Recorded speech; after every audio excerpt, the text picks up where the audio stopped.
मेरे प्यारे बच्चों, 2025 अब बस गुजरने ही वाला है। 2025 में जो भी आपसे गलतियां हुई हैं, ये ठान लीजिए कि 2025 की गलतियां 2026 में नहीं दोहराई जाएंगी। तभी जो रिजल्ट 2025 में रहा वो 2026 में नहीं दोहराया जाएगा, बल्कि 2026 आपकी कामयाबी का साल होगा। और मैं ऐसा इसलिए कह रहा हूं मेरे प्यारे बच्चों, रेलवे ने 2025-26 के लिए बम्पर वैकेंसी आप लोगों को दे रखी है। लेकिन पिछले साल बहुत सारा, या 2024-25 में जो वैकेंसी है इसमें बहुत सारा बच्चा सीरियस था ही नहीं। बच्चों को लग रहा था रेलवे टाइम से एग्जाम कंडक्ट कराएगा नहीं कराएगा, क्या आगे वैकेंसी आएंगी नहीं आएगी, तो बहुत सीरियस नहीं था।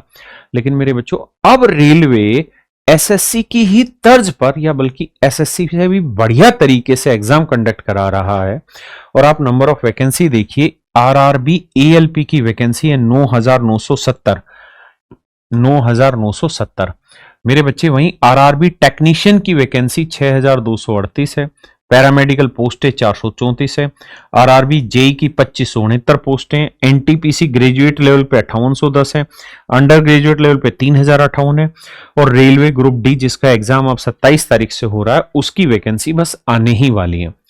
तो आप ये देख सकते हैं कि मेरे बच्चे, ये लगातार वैकेंसी अब आ रही हैं। इनके किसी के भी अभी एग्जाम नहीं हुए, सबके फॉर्म अप्लाई हो चुके हैं या चल रहे हैं। तो कुल मिला के ये वैकेंसी का कैलेंडर है रेलवे का 2025-26 का। और मेरे बच्चे, इसमें जो उम्र मांगी जाती है ना, वो 18 से 33 साल उम्र मांगी जाती है।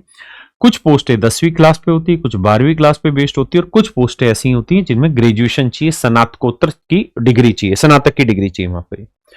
मेरे बच्चे, जो सिलेक्शन प्रोसेस है, कुछ पोस्टों में तो केवल पहला ही टेस्ट होता है, कंप्यूटर बेस्ड टेस्ट, जैसे ग्रुप डी में केवल एक ही टेस्ट होना है। बाकी पोस्टों पे सीबीटी 2 भी होना है, यानी ये प्रीलिम्स कह सकते हैं, इसे मींस कह सकते हैं। कुछ पोस्टों में स्किल या मेडिकल भी जरूरी है, बाकियों में डीवी होना है, फिजिकल जिनमें फिजिकल होगा, और फिर मेडिकल होने के बाद मेरे बच्चे आपका सिलेक्शन हो जाता है। यानी बहुत सिंपल प्रोसेस है, अब सिलेक्शन होने जा रहा है।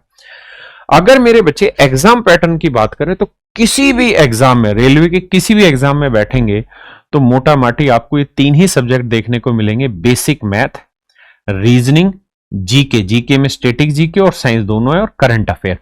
तो ये 3 ही सब्जेक्ट मोटे तौर पे हैं, मैथ, रीजनिंग और जीके जीएस, है ना। उसी के अंदर स्टैटिक जीके भी आता है, साइंस भी, और करंट अफेयर भी आता है। मेरे प्यारे बच्चों, अगर मैं बात करूं कि भाई 10th पास वाली कौन कौन सी पोस्टें हैं, तो मेरे बच्चे, एक तो है आरआरबी ग्रुप डी।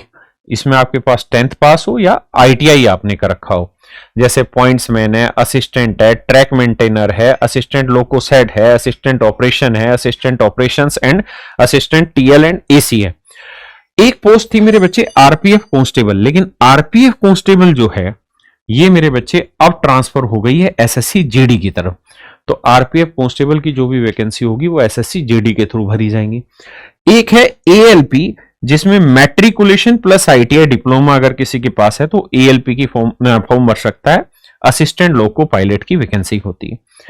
अब बात करते हैं मेरे बच्चे 12th पास पे कौन कौन सी वैकेंसी आती है, तो वो आती है RRB NTPC under graduate level. Under graduate level, इसमें कमर्शियल कम टिकट क्लर्क होता है, अकाउंट्स क्लर्क कम टाइपिस्ट होता है, जूनियर क्लर्क कम टाइपिस्ट होता है, ट्रेन क्लर्क होता है।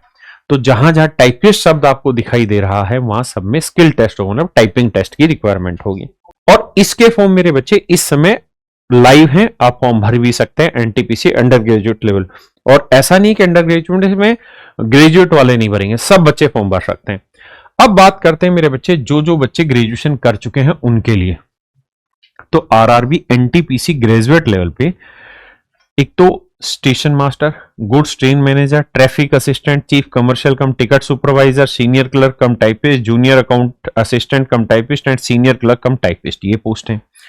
फिर आरपीएफ में सब इंस्पेक्टर, और ध्यान रखना आरपीएफ में जो सब इंस्पेक्टर की पोस्टें हैं ये आरपीएफ ही कंडक्ट कराएगा, कांस्टेबल की पोस्टें एसएससी जीडी कंडक्ट करा रहा है। फिर कुछ इंजीनियरिंग और टेक्निकल पोस्टें होती हैं जो ग्रेजुएशन बेस पे निकलती हैं।